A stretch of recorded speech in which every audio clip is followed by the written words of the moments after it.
Bonjour à tous, bienvenue sur Outdoor Sport, direction le Québec. Je vous emmène en Gaspésie pour suivre le raid international de Gaspésie. Mais avant cela, un petit peu d'histoire. Jacques Cartier est venu ici lors de son premier voyage et c'est Pascal Alain qui nous en parle. Alors nous sommes à Carleton-sur-Mer, appelé Tracadiège à une certaine époque. Et c'est ici que notre premier visiteur éminent, Jacques Cartier, s'arrête le 9 juillet 1534 dans la baie des Chaleurs. Cartier est à la recherche d'une voie navigable vers l'ouest qui mène aux richesses de l'Asie, qui mène aux richesses de l'Inde. Alors il est à la recherche de l'or, des pierres précieuses, des épices. Alors il est convaincu qu'il est tout près du but. Cartier laisse ses vaisseaux très loin, donc à Port-Daniel, qu'il découvre lui-même. Et Cartier décide de venir ici puisqu'il ne connaît pas le lieu. Il n'a pas de cartographie qui existe à l'époque de la région. Alors il vient ici avec des barques, une douzaine d'hommes à bord. Il vient ici avec 3 ou 4 barques et débarquera sur le banc de sable qu'on appelle ici la pointe Tracadigash.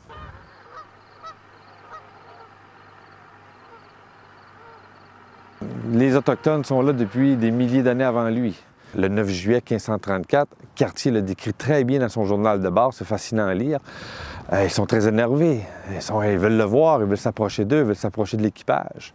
Alors eux, ils sont habitués de voir des Blancs. Alors forcément, les Micmacs, ce sont des nomades, ils se déplacent un peu partout.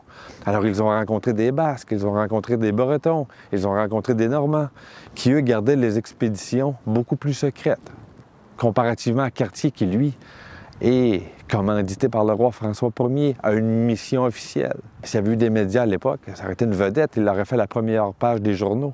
Il prend possession du territoire au nom de François Ier, roi de France, et ce sera le début de la colonie, ou du moins Cartier posera plutôt les bases du peuplement de la Nouvelle-France, qui deviendra la colonie de la France jusqu'à la conquête de 1760.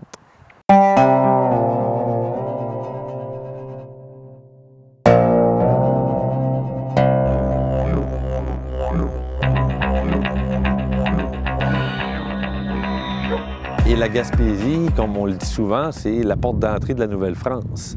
Alors tous les navires qui s'en vont en direction de la capitale de la Nouvelle-France, qui deviendra Québec, doivent passer tout près de la péninsule, tout près du Saint-Laurent. On veut prendre le Saint-Laurent, alors on entre dans le Saint-Laurent, on vient côtoyer tout près de la Gaspésie.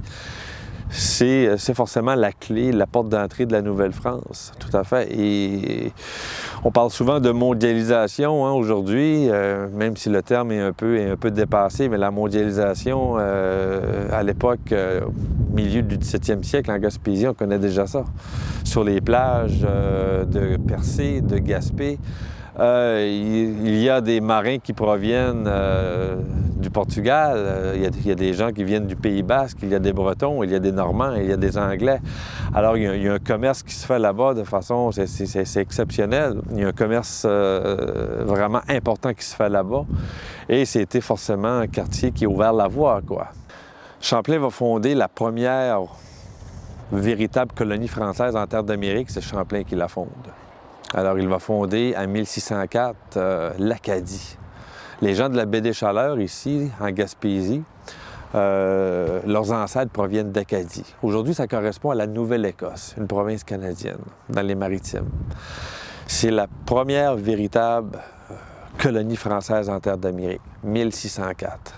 4 ans plus tard, 1608, le même Champlain, avec d'autres gens, fonde la capitale de la Nouvelle-France, Québec. Alors là, on se retrouve avec des colonies de peuplement et partout en Nouvelle-France, par la suite, le peuplement va arriver. On crée une nouvelle colonie.